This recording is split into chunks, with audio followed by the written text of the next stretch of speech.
নির্বাচনের সময় বিতর্ক আসলে আপনি ব্যবসায়ী মানুষ, ব্যবসায়ী নেতা, বাংলাদেশের ব্যবসা বাণিজ্য, যেটা ভিপি নূর বলেছেন যে অর্থনীতিকে সবার আগে নজর দিতে হবে। এই অর্থনীতিকে আরও বেশি সাবলীল সচল করার জন্য আসলে নির্বাচনটা দ্রুত হওয়া জরুরি কিনা? জি জি, আপনাকে ধন্যবাদ। আসলে আসলে নূর ভাই যে কথাটা, আমার কথাটা সে অনেকটাই বলে দিচ্ছে যে আপনারা নির্বাচন দিবেন, আপনারা ক্ষমতায় যাবেন, কিন্তু যদি অর্থনৈতিক ভিত যদি শক্ত না হয় তাহলে কি জনগণের কোনো কাজে লাগবে বা আপনারা টিকে থাকতে পারবেন?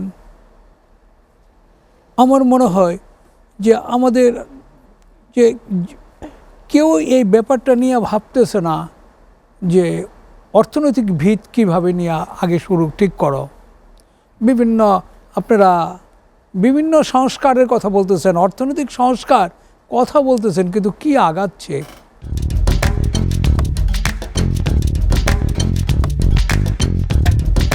মানে কাজের কাজ কি হচ্ছে সেটা দেখেন, আমি বলি যে আমি প্রায় এখন বলি যে দেখেন, আমাদের টেক্সটাইল সেক্টরটা এই গর্তের ভিতরে পড়ে গেছে গা। একটা সময় কিন্তু আমরা বলতাম যে পাট সোনালি আঁশ, এরপরে কি হলো, পাট একটা গলার ফাঁস হইল।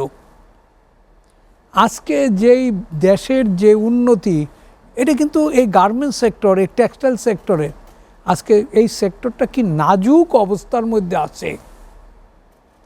আমরা যারা নাকি এই টেক্সটাইলে আসি, যারা নাকি ব্যাংকগুলো, যারা নাকি এই টেক্সটাইলে এখানে যারা লোন দিছে, তারাই কেবল অনুধাবন করতে পারে এই সেক্টরটা খুব নাজুক।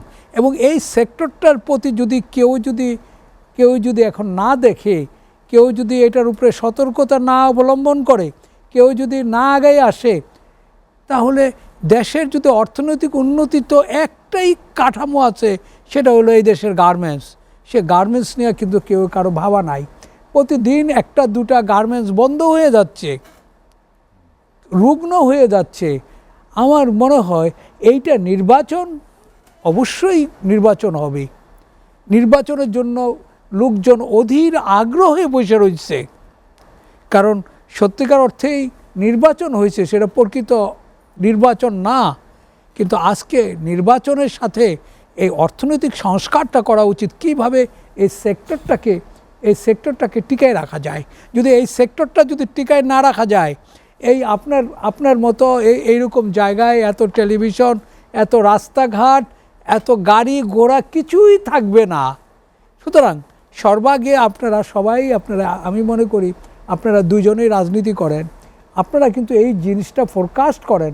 আপনারাই তো ভবিষ্যতের নেতা, ভবিষ্যতে আপনারা সংসদে যাবেন, মিনিস্টার হবেন, কিন্তু যদি অর্থনৈতিক বিপর্যয় হয়ে যায়, কেউই কিন্তু আপনারা ভালো থাকবেন না।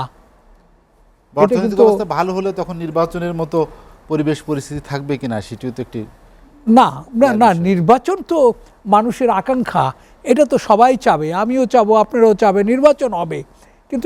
কিন্তু যদি অর্থনৈতিক যদি এই বিপর্যয় যদি না ঠেকানো যায়, তাহলে কিন্তু যারা নির্বাচিত হবে, যারা নাকি সংসদে যাবে, মিনিস্টার হবে, তারাও কিন্তু শান্তিতে থাকতে পারবে না। যেমন আজকে বলতে যাচ্ছে যে আমি মনে করি যে 3-4 মাস এটা খুব একটা বড় সময় না, কিন্তু আসলে বড় সময় না, কিন্তু কোনো কি উন্নতি হচ্ছে সেদিক কিন্তু আমাদের দেখতে হবে। 4 মাসে যদি 1% উন্নতি হয়, সেটাও কিন্তু আমরা বুঝতে পারবো, কিন্তু সেভাবে এই সরকার ওইভাবে কিন্তু উন্নতি করতে পারতেছে না, উন্নতি হচ্ছে না, বরঞ্চ পিছিয়ে যাচ্ছে। এই জন্য কঠিনভাবে এটাকে ভাই কাজ করতে হবে।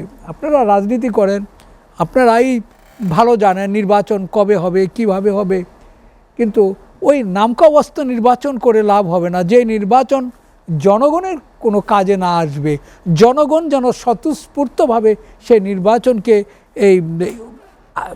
ওইটাকে যেন আহ্বান করে, যেন আমরা একটা ভালো নির্বাচন পাইছি, একই সাথে আমাদের অর্থনৈতিক উন্নতি হয়েছে। অর্থনৈতিক উন্নয়ন না হইলে কোনো নির্বাচনেই কিন্তু জনগণকে সুখ দিতে পারবে না।